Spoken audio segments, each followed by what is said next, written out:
Welcome to the Modern Monk Movement, where we work to unite people through their differences to focus on things that matter. Today, we will talk about the importance of pursuing your own dreams before you can help somebody else.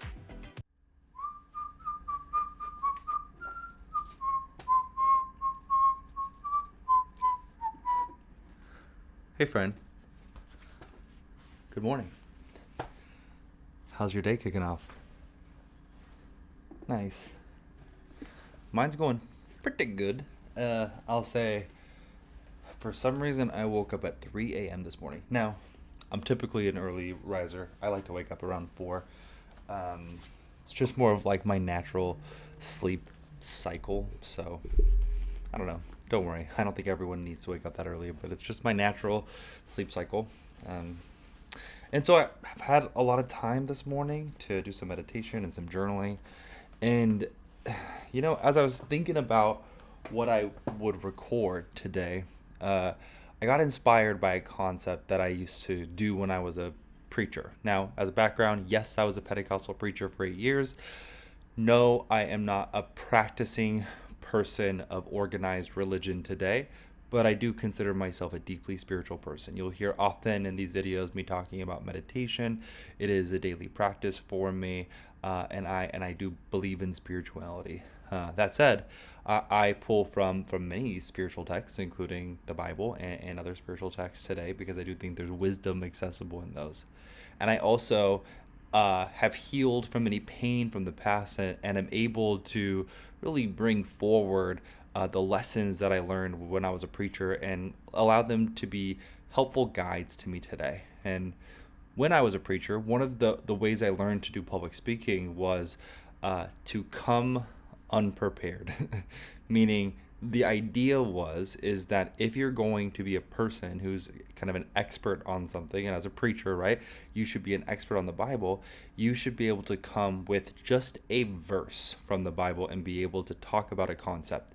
Well, today, in this on this YouTube page, a lot of the concepts that I'm talking about are leadership, public speaking, sales, human behavior, because I feel like these are core concepts that will help unite humanity. And keep in mind, if you look at my banner at the top of the page, my business's purpose, Modern Monk Consulting, is to unite people through their differences to focus on things that matter.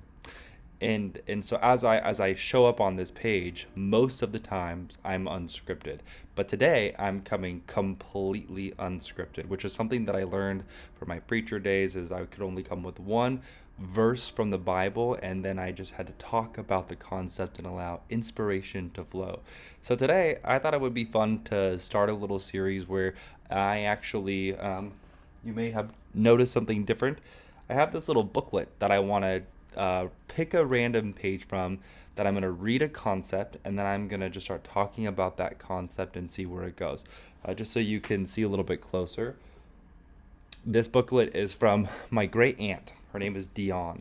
And my great aunt, she was a psychologist or a psychiatrist, some sort of therapist, and she spent her life studying human behavior. And what's ironic is I've never met my great aunt DeOnne. She's my grandma's sister, but my aunt, my dad's mom, was so close to this woman and uses her as a reference point for so much of the healing moments in her life. And so as one person removed, I've never met this woman, but she has been an indirect source of inspiration in my life.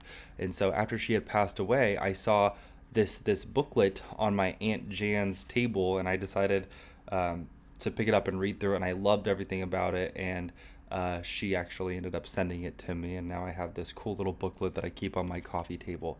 So it's full of random quotes from my Aunt DeOnne, who died late in life. I think she was in her 90s, and so she lived a full and happy life, and she left us some wisdom. And I love the concept of wisdom, by the way. My key necklace, this is a giving key, and it says wisdom on it, and it reminds me daily as a leader to let wisdom be my guide. And I think that Gray hairs are an indication of a lifelong lived. And as soon as people gain gray hairs, they start having wisdom to share. And I know Aunt DeOnne at the end of her life had many. So what I'm going to do is I'm going to flip randomly through these pages. We're going to pick a concept and we're going to see where it takes us. So just so you can see, I'm going to be completely random here. You'll be able to see the page before me. We're going to stop there just because. And it says, nurture in yourself that which you dream, in others that which you desire. I'm going to say it one more time. Nurture, so take care of, right? In yourself that which you dream, and in others that which they desire. So let's start with the dream part, right? Nurture in yourself that which you dream, and in others that which they desire. It's ironic because it kind of builds off of the video that I had created yesterday, which, by the way, if you hadn't had a chance to watch it, I encourage you to look at the link above. But we talked about, leadership and power and the concepts of empowering people. But I think of this idea of nurturing your own dreams, right? You've heard it said that like on RuPaul's Drag Race, for an example, or in a lot of different shows and a lot of different concepts, people say, if you can't love yourself, how are you going to love anybody else? I love that concept, right? Because the idea is that if we remove the word love, the idea is that whatever it is that we're trying to do or accomplish in the world, we got to be the difference that we want to see in the world before we're able to really be helpful to other people. And when I think about that in the concept of dreams, my life has been a teacher to me that I really have to learn to pursue my own dreams first before I can help other people pursue their dreams. And I think about leadership as a concept, and as a leader, it's really important for me to unlock people's potential, to help them realize that they are unlimited, to help people grow out of a fixed mindset. Fixed mindsets are what hold us back. Henry Ford said, whether you think you can or you think you can't, you are right. That's important for you to consider as you pursue your dreams. But the thing is, if you just tell someone, go chase your dreams, and you've never done it yourself, my friend, it's the blind leading the blind, right? At that point, it's like, you should go do this, but I'm not going to.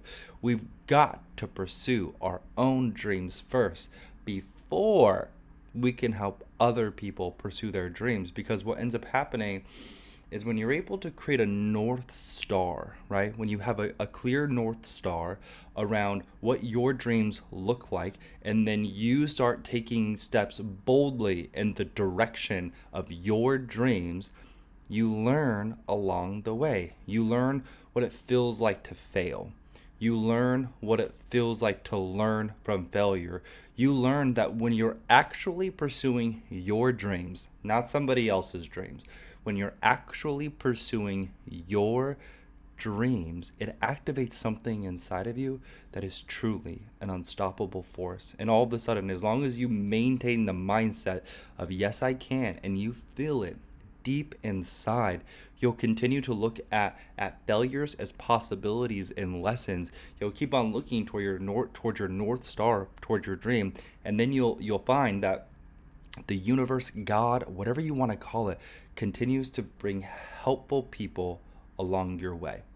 I can just give my personal example of this. It was probably 7 or 8 years ago now. I had been in financial sales for quite some time, and I had achieved, elite performance in financial sales. And, I grew up in a salesperson's household. My dad owned a car dealership.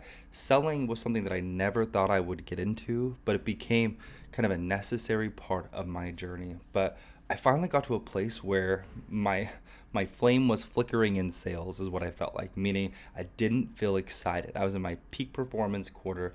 Everyone around me was celebrating me, and I was getting my biggest commission check yet, and I should have been thrilled. But instead I was disenchanted and I felt empty and I didn't know what to do. But I had heard from a friend about the concept of career coaching. And so I reached out to a buddy that I played softball with, and I was asking him about career coaching, and he sent me to a woman named Aubrey de Klerk. And if you follow me on LinkedIn or really any social media, you've probably heard about Aubrey before, because Aubrey changed my life. And by saying Aubrey changed my life, what I mean is Aubrey showed me that I have the potential to change my own life. That's what a great leader does. That's what a great coach does, is they don't try to take credit for your vision and your direction. They just know how to pull out the right tools to unlock those things inside of you. And so Aubrey, when I sat down with her, we had a couple of sessions, and finally she got me to say for the first time, I am not a banker. Talk about unmasking yourself, to be able to take off the mask of a banker and say, wow, I've been this thing. At that point, I had been that thing for about 11 years, and I had built a whole professional identity in it. I'd grown from a small town in rural Oregon to Salem, Oregon, to Portland, Oregon. I had become, I always thought of myself as a koi fish. I had become bigger with each pond that I grew into, and from a banker in financial sales, I was at the peak performance in my career. And so I had to move to somewhere else, but I didn't know what that was, and I was afraid to change from that direction, from that path, because my parents were proud of me, my community was proud of me, my fellow bankers were proud of me. People looked to me as like an example of this position, and I had so much of my personal identity tied up into it. Have you ever felt that way before? Like your career identity becomes such a important part of your identity. To remove a part of your identity can feel like a sort of death. And I remember being in that session with Aubrey and finally getting to the point where she was like, what do you feel like today? And I said, I feel like I am handcuffed. In Portland, it rains a lot. I said, I feel like I'm handcuffed at the bottom of the tower of the bank that I work for outside, and it's raining on me, and I'm stuck. I just have to stay here. And she said, how do you want to feel instead? And I'm kind of embarrassed to share this. Remember, I'm starting randomly. I didn't know I was going to say this. But I said, I want to feel like I'm hovering over the city of Portland with a golden ray of light around me and hands outstretched. Now, before you tell me that I have a God complex, that's not what this is. My image was about that I wanted to find a space in the world where I could provide such tremendous value that the skill set that I was bringing was so much more valuable than financial sales. And look, I have a lot of friends who are still in banking, and that served its purpose. And if you listen to my stories and my other videos, you'll learn, I learned so much through the process of being a banker, but at some point you have a death moment where it's time for you to die to what you have been so that you can become something else. And that's what this moment was that I was going through. As I felt the internal friction, I was dying towards this thing that I had always been, and I knew I needed to become something else. And if I was going to get an opportunity to define what that was going to be, one, I knew I didn't want to be fixed. I didn't want to say, this is the specific thing that I'm going to be. I just knew how I wanted it to feel. You should want to feel that way. It's okay to feel like you want to provide tremendous value in the world, because it does something unique to the psychology of your brain when you are clear with your intention, right? We talk a lot about in the world manifestation, right? The idea of manifestation is tricky because manifestation, in my mind, all it really is being clear with your intention, knowing that you have a future vision of what you want to become. And then life is a series of little decisions that you make every day. And when you're clear about your intention, you have to make a series of little decisions every day. It took me 7 years to accomplish that vision, and another year of working with Aubrey once I had, created that future vision for myself. I knew how I wanted it to feel, and we were both okay with the fact that I didn't want to provide a fixed definition of that. And look, If you're in corporate America today, regardless of your position, there's likely someone around you who's saying, what exactly do you want to be next? I had managers tell me, well, how can you possibly become the next position if you're not defining that clearly? And I was like, I know that that's what you've been taught in this corporate culture, that I need to know exactly the next position. All I know is the next role that I want to take on will provide tremendous value in the organization, and that I can broaden my influence with my purpose. Now, this is important. Aubrey helped me develop my purpose statement. And I say it all the time. I think I said at the beginning of this video, look at the top of my page. It says uniting people through their differences to focus on things that matter. That means something to me. I feel emotion when I say it, because after being a preacher for 8 years, after being raised in the right wing Republican Southern Utah, moving to the big city of the left wing like Democratic Portland, and then living somewhere in between all those spaces, and then working in a bank. I've served on many nonprofit boards. I've worked alongside people in the community. I've helped make great things happen in the world. But I've noticed the one thing that holds us back from true greatness is our ability to unite through our differences. Humans are made up with so many emotions, and we have so much bias inside of us that we're not able to communicate with one another without getting offended or retracting emotionally or trying to strong arm somebody and sell them into a belief. And so it makes us not cohesive. And that was the one pattern that I could recognize through my whole life, that, I I'd known that was like an issue that I wanted to focus my attention on. And I had also known at some point that I wanted to move into entrepreneurship. You probably heard me say in other videos, if you've been watching me, is I grew up in a dual business owner household. All that means for the context of this conversation is I have entrepreneur blood that runs through my veins. I was just talking to a friend yesterday who I ran into at the gym. He's a physician, he's a doctor, and he does amazing work in the world. And he was asking me how business was, and I was telling him about all the exciting things that I'm doing. And he's like, I could never do that. Great. You don't need to. If you don't feel called to business ownership, do what you feel compelled to do. For me, it's in my veins. Like, I needed to achieve autonomy from corporate America. And so when I created my vision statement, I had that in mind. That was my purpose, right? That I wanted to find a gap in the marketplace someday where I could start a business to be able to fulfill that gap.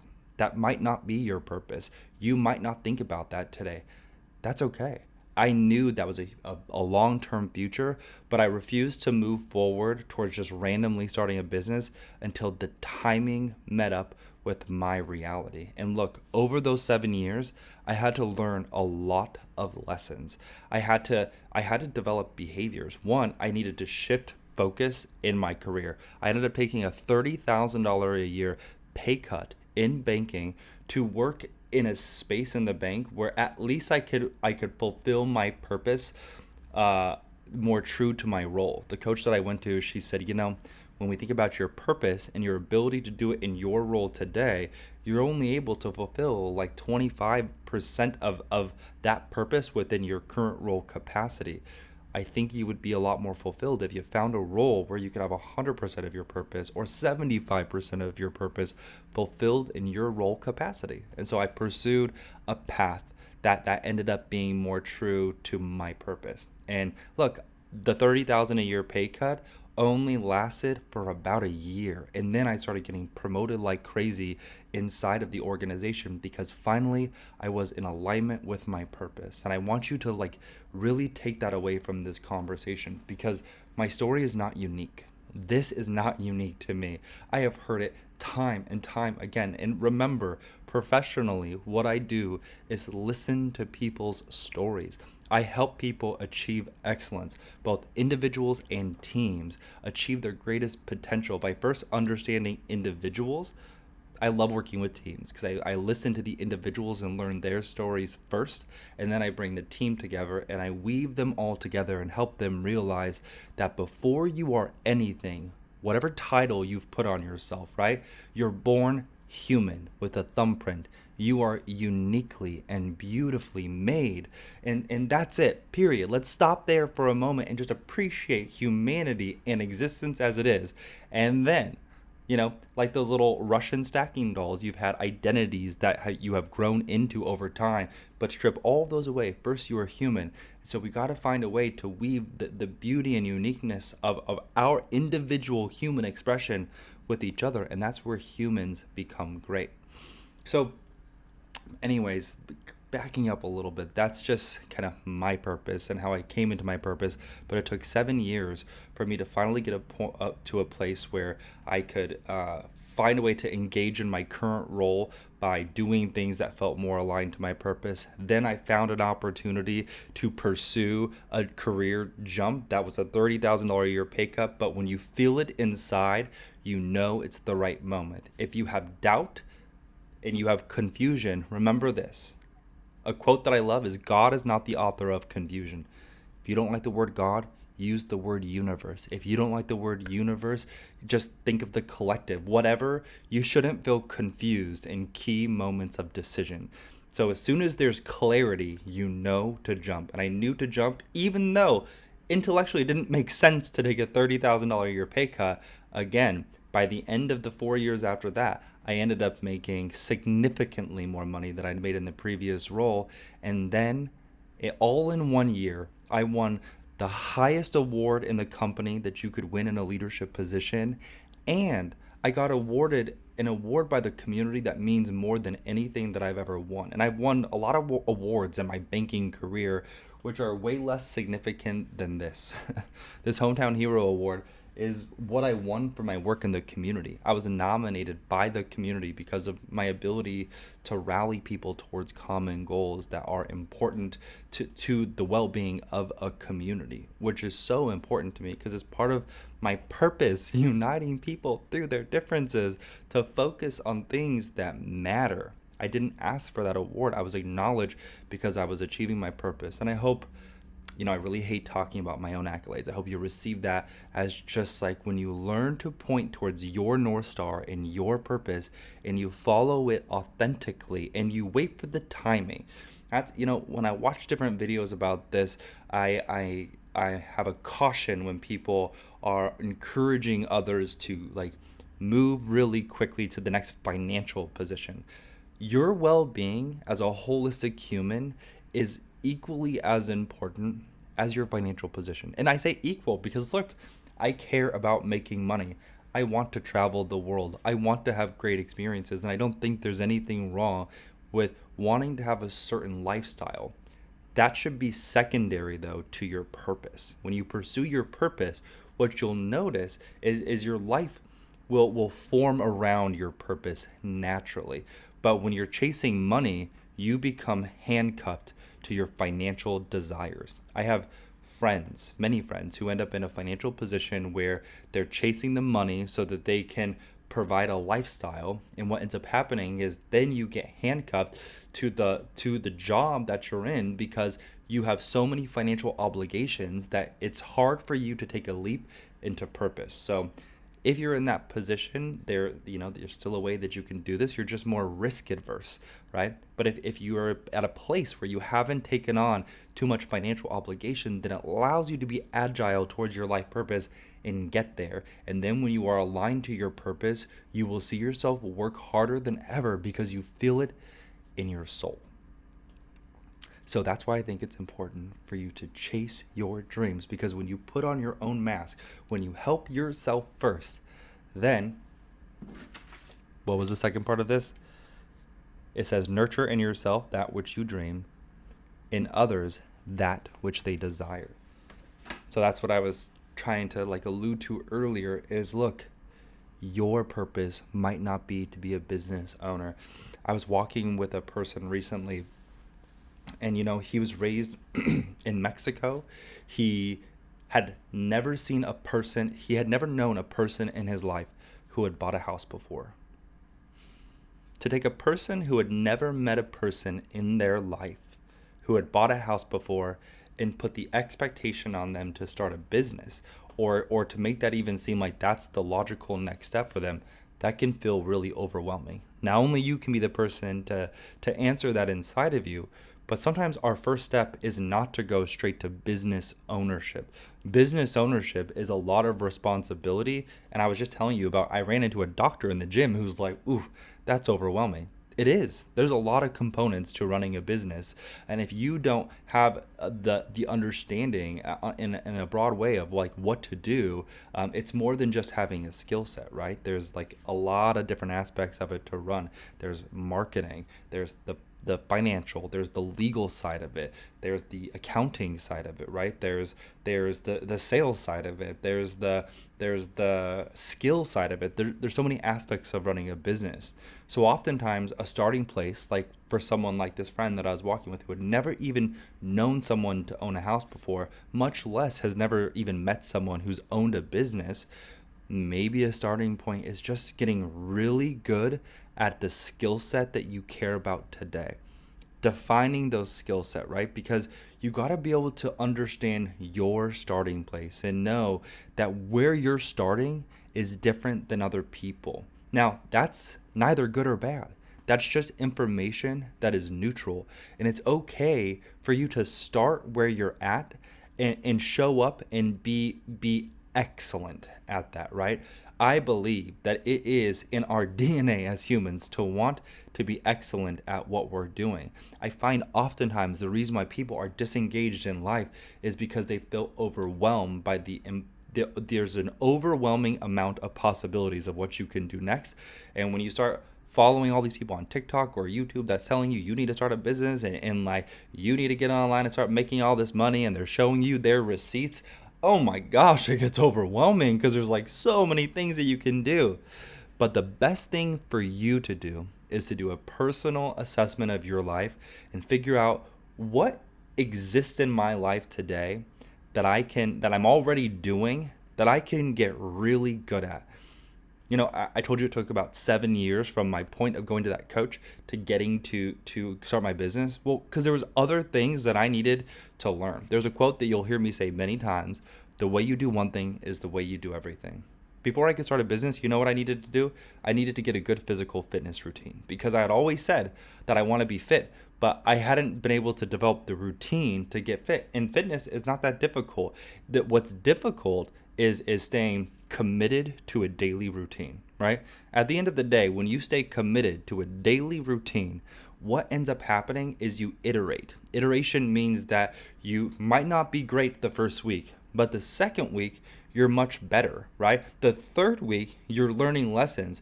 The fourth week, you're looking at other people in the gym. The fifth week, you learn to download an app. The sixth week, you realize that what you eat matters. The seventh week, you start learning how to measure your calories. The eighth week, you start learning how to measure your calories and eat the right amount of calories to meet your goals. The ninth week, you start following Instagram, like influencers who are giving you free advice all the time, right? And so on and so forth. And slowly, the Chinese proverb says every great journey starts with the first step. So slowly, you start making your way towards whatever your goal is, and day by day, week by week, you start learning how to become excellent at that thing. But every great journey starts with the first step. So the question for you is, where are you at today? And where do you want to go, right? Define your ideal future state. And then start with going, my favorite, I'm gonna start winding down in this conversation, but I'm gonna give you an exercise to try out. And it's one of my favorite exercises. I've done this for as long as I can remember. I want you to close your eyes and imagine yourself at the end of days, whatever that means for you. I always say I'm going to be 150 because I believe that technology will advance and I will be able to live a longer life. So I'm like towards the end of my days, maybe I'm like at this point 110 years old, and I want to imagine where I want to be and who I want to be surrounded by. I know I want to have a beach house somewhere. I want to be with my partner and our children and my grandchildren. I want to see dogs. I want to have friends around me. and I want to look around my living situation and be proud of all the humans that I'm surrounded by, proud of myself, and I want to feel love radiating in that space. So then I say, yes, that is the big picture vision. Now, if that's the only vision you have, it's not specific enough for me. So I like to then work backwards and say, okay, now I want to just break this down into a 1 year goal for this year. What is what could I actually accomplish by the end of this year? What are my priorities? And how can I make sure that I make those a priority this year? So as an example, last year I decided, instead of creating a vision board, I created a reality board. And what that is I put 3 core areas that I wanted to make sure I made daily advancement towards my goals in. And those were my business, my romantic relationship, and my friendships. And that's because, in the past, those 3 things outside of my business, those 2 things had been sacrificed a little bit because of my hustle culture mentality in work. So I knew I wanted to have balance across those things and put a personal investment. And then I created a reality board where I just took pictures of all of those things when I was doing them, and I put them on a reality board, and I just made sure that they were equal in the time I was investing in them. And then daily I was reminded to make some sort of effort on a daily basis to achieve those goals. For you, it might be something different. Maybe this is the year that you want to achieve excellence in your current position, right? Whatever that means for you. Because in order for you to get promoted or move on, oftentimes you got to be excellent in what you're doing, and you need to define what that is. Define what skill sets get you excited in the world. Use ChatGPT, Google, and figure out what are the most valuable jobs that are in the future, and how can you start working towards those. Maybe you already know personally what you love to do and the kind of work that you love to do. When you know those things, make sure that you then start doing the research to define for yourself what it takes to be excellent in those things. And then start going down the path. Commit to a daily effort. And on the days that you don't get it right, remember self-compassion. Be kind to yourself. You got to love yourself, right? In order for you to be able to be compassionate and love other people, you first got to learn to do it with yourself. So this is a really great practice, especially for leaders, to get into, of making sure that you know what your goals are, and then making sure that you're doing daily deliberate things to get towards those. And then be patient with your process. Have some sort of evaluation process along the way. But the concept that I love for goal setting is actually the Agile concept, right? Having an ideal future state, a North Star. Define that, put some guardrails in place. What are the behaviors that I want to see from myself on a daily and weekly basis? And then start pursuing that, but allow yourself to pivot along the way when other things make more sense in pursuit of that goal. And what you'll find over time, slowly but surely, you will achieve your goals and win the race, right? The tortoise and the hare, right? The tortoise is the one that won the race because he went slowly but surely, and he won. Anyone that's trying to go too fast towards something, you end up making mistakes. It's okay to slow down a little bit and make sure that you know where you're going and that you pace yourself as you get there. Life is a marathon, right? Not a sprint. Okay, well, this was a random thought process that we started with Aunt DeOnne. So thank you, Aunt DeOnne, for taking us down this path today. I hope you enjoyed this video. Remember, advice is like eating fish. You gotta pick out the bones. Enjoy the day.